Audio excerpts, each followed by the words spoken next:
Donc me revoilà, dernière partie abordant toutes les symboliques autour du film Upside Down, sachant que selon moi il y a beaucoup de films qui actuellement, comme beaucoup de clips, qui traduisent les codes des relations flammes jumelles, mais ce film il est très très dense en symbolique, c'est pour ça que je vous en parle particulièrement. Mais je vous invite aussi à voir qu'au travers des clips que l'on voit actuellement, il y a beaucoup d'hommes et de femmes dans une dynamique flamme jumelle.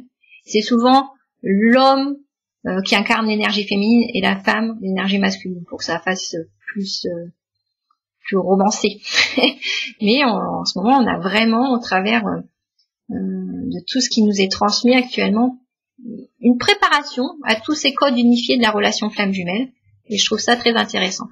Donc, dans cette dernière partie, je vais finir de commenter toute cette fiction qui met en relief les dynamiques flamme jumelles et l'aboutissement de cette relation. Ouais, mais je vous invite vraiment à regarder ce film, il est très très intéressant. Donc on voit, comme je vous avais dit, Adam il repart dans son monde, dans le monde du bas, laissant Eden dans le monde du haut pour la protéger, sachant que le système environnemental d'Eden est en train de la rejeter, et que il est important qu'elle demeure dans ses assises identitaires égotiques pour ne pas s'effondrer. Donc il est obligé de partir. Bon, on voit que Adam il est protégé, il tombe dans un arbre du monde du bas. Le féminin est toujours protégé par l'énergie féminine et l'énergie cosmique. Il est étroitement connecté au monde divin. Donc il revient dans son monde du bas, Adam. Donc quand il revient,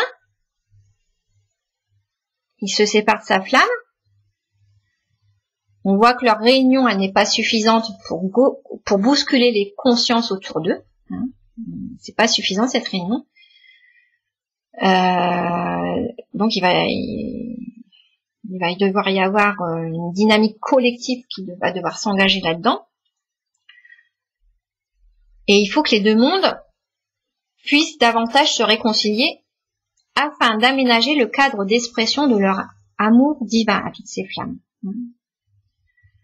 Donc cet avancement de la relation d'Adam et de Eden, elle va être rendue possible par un homme qui s'appelle Bob.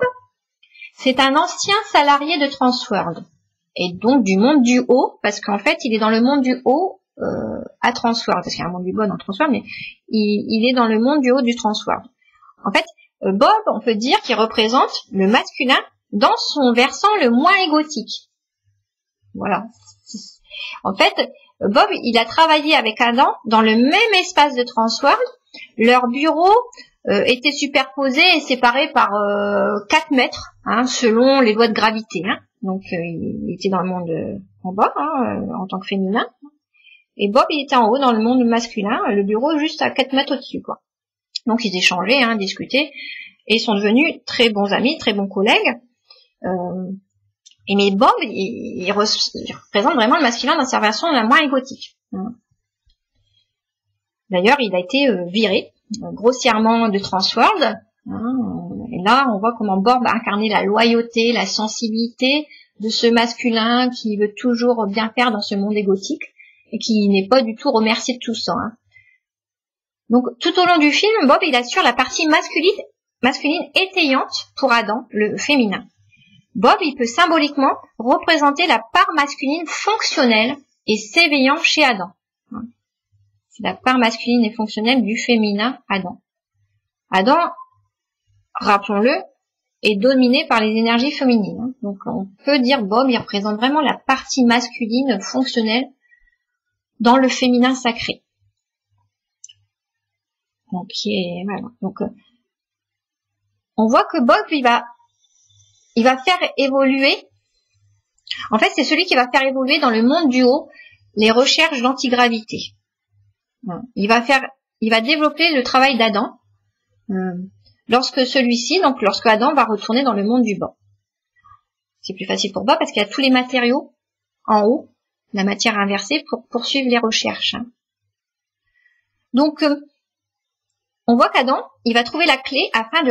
non, pas Adam, excusez-moi. Bob, il va trouver la clé afin de réunir les deux mondes. En fait, il va développer la création d'Adam. Il ne s'agit plus d'une crème, mais d'une solution liquide comprenant les mêmes composants. Donc, l'ingrédient indispensable retrouvé est le miel rose des abeilles de la montagne.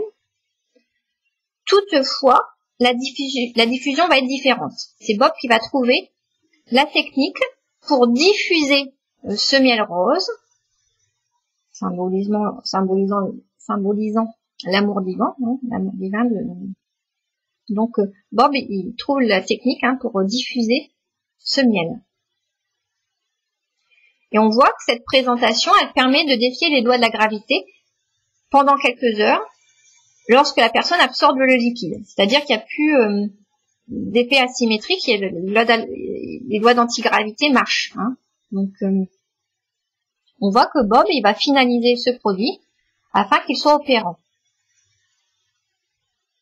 Comme je vous disais, le fait qu'il appartienne au monde du masculin, c'est signifiant. Hein.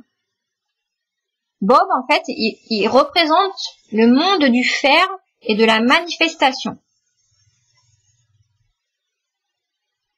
Donc Bob représente le monde du masculin. Hein. Le masculin, c'est également le porteur de la réunion. Donc ça a du sens. Dans cette recette, l'alchimie entre les 5 éléments fondamentaux a également toute son importance. C'est là où je veux m'attarder avec vous. C'est qu'on retrouve comment l'alchimie des 5 éléments fondamentaux dans la création posée permet l'unité. Et l'alchimie des 5 éléments fondamentaux, c'est quelque chose, notamment dans les enseignements égyptiens, qui est souligné. C'est-à-dire que là, on a la clé d'unité. Donc on voit que Bob, il combine les inversions d'en haut et d'en bas par hyperaffusion. Hyperaffusion, c'est application d'eau chaude sur les corps. Hein, donc dans cette potion, on retrouve le mélange de l'eau, de la terre, du feu, de l'air et de l'éther. Le liquide du haut représente l'air, le liquide du bas représente la terre. La technique d'hyperaffusion repose sur l'utilisation d'eau chaude combinant les éléments eau et feu. Enfin, l'éther représente cet espace divin retrouvé dans l'infusion du pollen rose des abeilles. Vous voyez qu'on a tous les éléments regroupés dans cette potion. La chimie de ces 5 éléments réalise ainsi le retour à l'équilibre et la réunion des deux champs gravitationnels. Vous voyez pas l'hyper-densité des symboles derrière. C'est énorme. Donc une personne ingérant la solution change le statut et la gravité pendant quelques heures. Voilà comment Bob développe la création, parce que la création d'Adam ne réunissait pas les 5 éléments fondamentaux. Donc l'hyperaffusion, c'est l'eau chaude, ça réunit l'eau et le feu. L'eau et le feu, on verra plus tard que ce sont les signes des flammes jumelles, l'une de signe lunaire eau, l'autre de signe lunaire feu. Il y a vraiment toute une énigme qui se résout au travers de cette alchimie des 5 éléments. Donc cette présentation de la solution d'antigravité est ainsi très révélatrice. Elle indique que la sortie de la dualité passe par une alchimie des 5 éléments fondamentaux.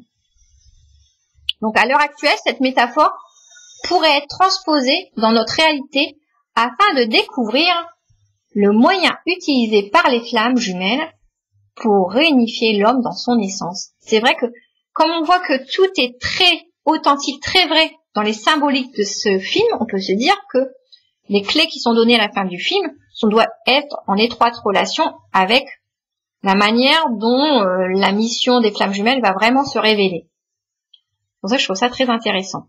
C'est une vraie énigme qui se résout au travers de ce film. Donc on a des pistes. Hein. Dans la fiction, tout est en miroir inversé, on l'a vu.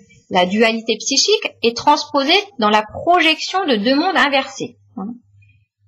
Donc il est également à supposer que le remède fictif et que l'on trouve intérieur dans le film, la potion à ingérer, Elle peut se présenter sous forme de solution extérieure dans la vraie vie. Tout est en miroir inversé.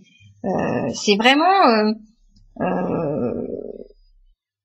cette dualité psychique que vivent les flammes jumelles, elle est exposée à l'extérieur dans le film. Donc la solution ingérée, qui est intérieure, on peut se dire que la solution va être sur l'extérieur dans la vraie vie.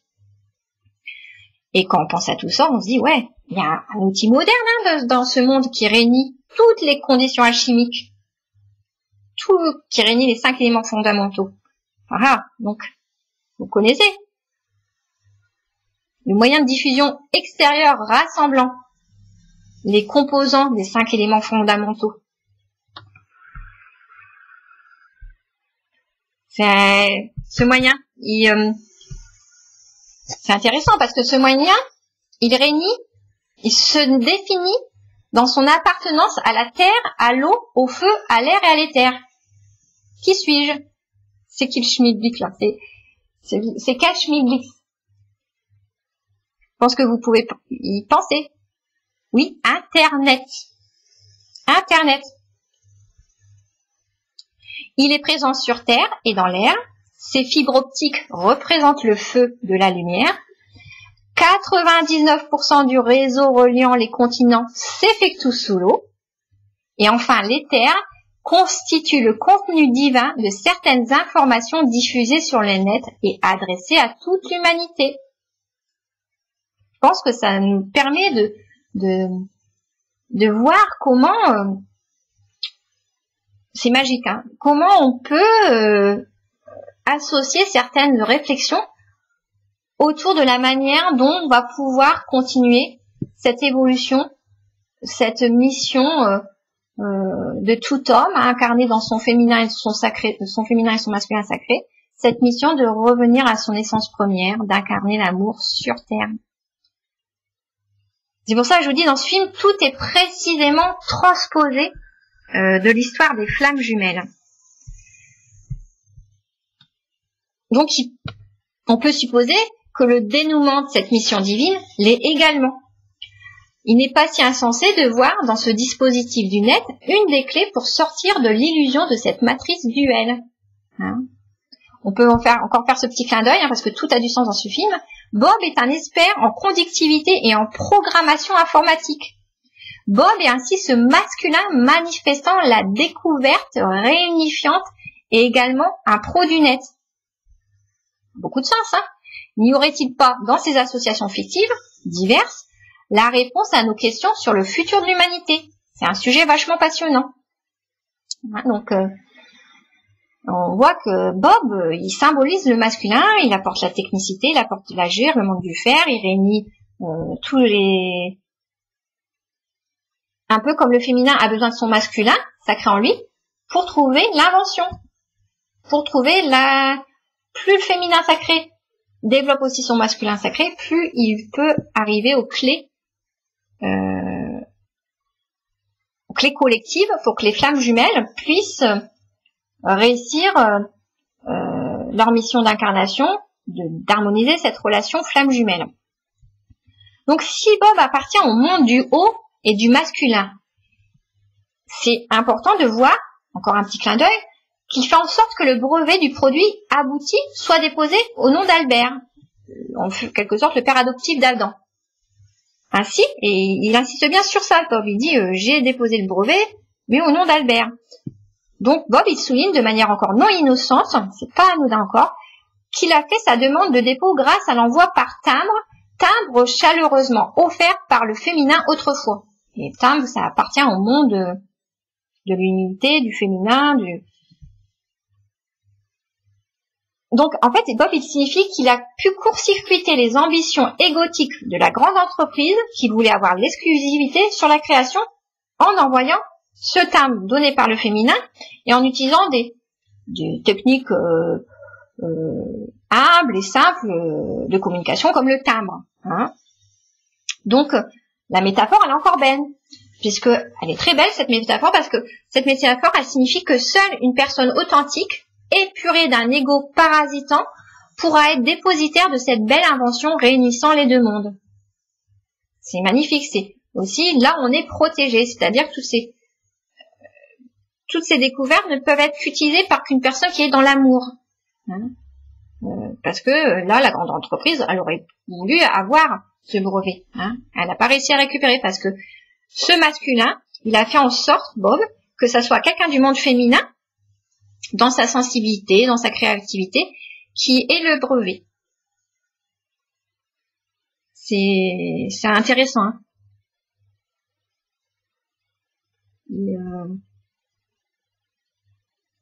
Et puis la créativité, ça appartient au monde du féminin. Donc c'est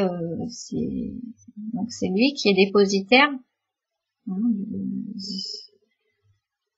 son invention revient à Adam, au travers de Bob, qui symbolise un peu le masculin en Adam, qui va l'aider dans l'agir, à aller jusqu'au bout de sa créativité et de la manifester, sa créativité, dans la réalité. Donc toutes les symboliques sont très importantes. Donc la découverte de Bob permet à la féminine, donc à la féminine au féminin, la découverte en fait de Bob permet à Eden, donc c'est pas la féminine, hein, Eden c'est la symbolisme masculin. Donc la découverte de Bob permet à Eden de rejoindre Adam dans le monde du bas. Elle a ingéré la substance élaborée permettant de déjouer les lois de la gravité pendant quelque temps. Elle annonce alors à Adam qu'elle est enceinte. Grâce à cet état, Bob lui a expliqué que l'effet du produit serait permanent. Eden peut vivre à présent près d'Adam sereinement. Donc c'est très intéressant encore. On peut se poser la question, pourquoi l'effet d'antigravité devient permanent lorsqu'Eden est enceinte? Pourquoi elle va pouvoir profiter de cet effet du produit lorsqu'elle est enceinte de façon permanente? En fait, les 5 éléments fondamentaux doivent être réunis. Donc les jumeaux peuvent représenter le feu et l'eau. Hein. Dans l'histoire, le féminin est particulièrement relié au feu. Hein. La matière inverse et la maison de la tante du féminin s'enflamment à son contact. On voit que le féminin est associé au feu. Le masculin est associé à la neige et à l'eau. Les jumeaux représentent également la terre et l'air, le monde d'en bas et le monde d'en haut. Ils viennent de leurs parents, hein, ils sont liés aux parents, donc ils représentent le monde d'en bas et d'en haut, donc la terre et l'air. Ces jumeaux sont entre ciel et terre dans le ventre de leur mère, hein, sont mi-chemin. Hein. Et l'éther peut constituer cet espace divin dans l'enveloppe amniotique. En fait, les jumeaux, ils sont dans l'enveloppe, ils sont dans le ventre où il y a le fruit de l'amour et de la fusion des parents. Donc on retrouve les 5 éléments fondamentaux permettant à Eden de défier les lois de la gravité. Eden peut rester dans le monde du bas à présent sans s'inflammer. On voit que l'histoire se termine sur une anticipation des événements futurs où les deux mondes sont de plus en plus rapprochés physiquement. On voit que les deux mondes, comme dans l'alcôve ou dans ce François, ces deux mondes sont séparés par 4-5 mètres au-dessus, de plus en plus. Hein.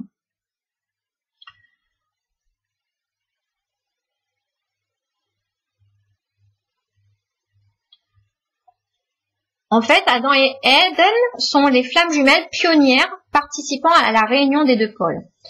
Adam représente le féminin.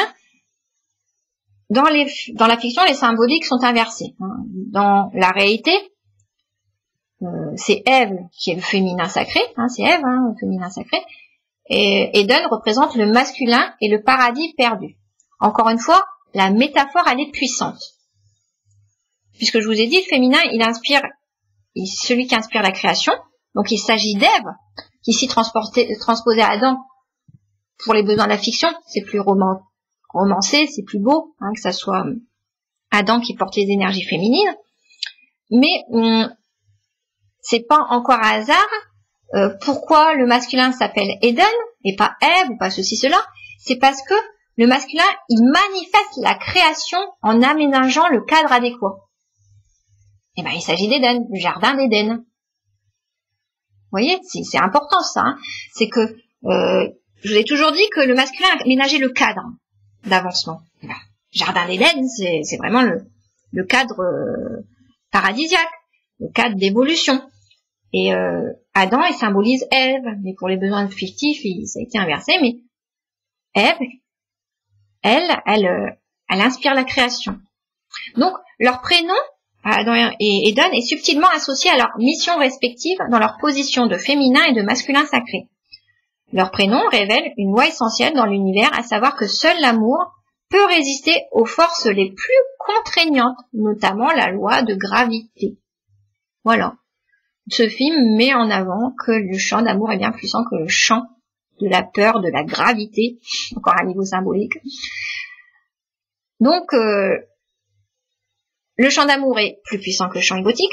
Cette fiction met ainsi en relief l'importance de se positionner dans l'amour inconditionnel par rapport aux forces de l'ombre.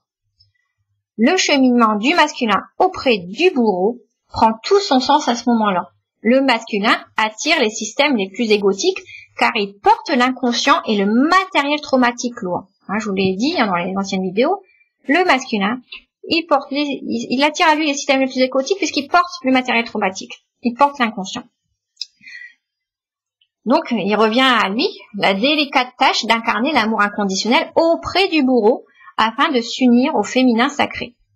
Le masculin a donc besoin de temps et d'espace pour aménager ce cadre apaisé entre lui et le bourreau.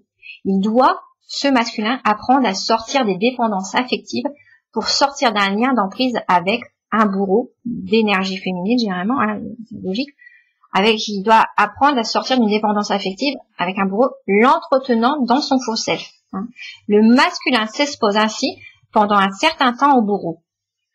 L'amour pour le féminin le porte dans cette mission de libération des peurs les plus signifiantes. Vous voyez comment dans la fiction, Adam et Eden vraiment dévoilent le mystère de cette relation flamme jumelle.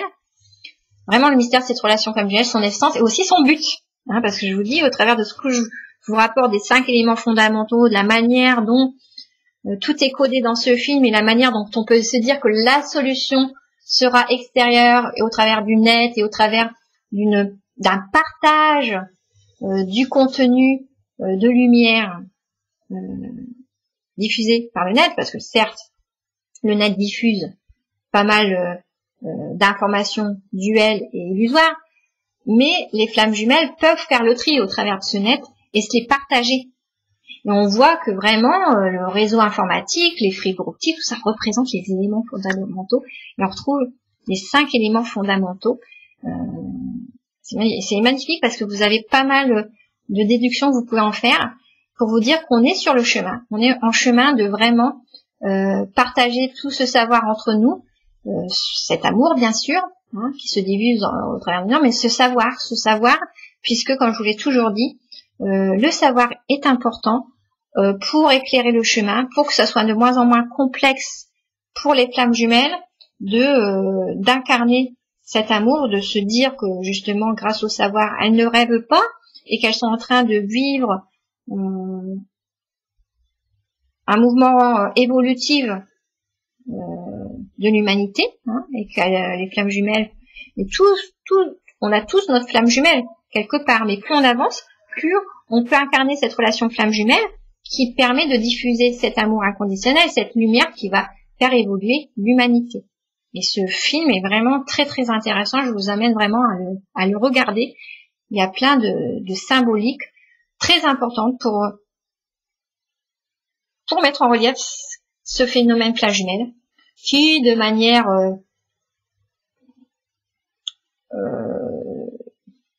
subliminale ou de façon est diffusée à l'heure actuelle dans les sociétés, dans notre société, pour et c'est pas encore un hasard, pour nous inviter à nous préparer à mieux en mieux incarner cette relation.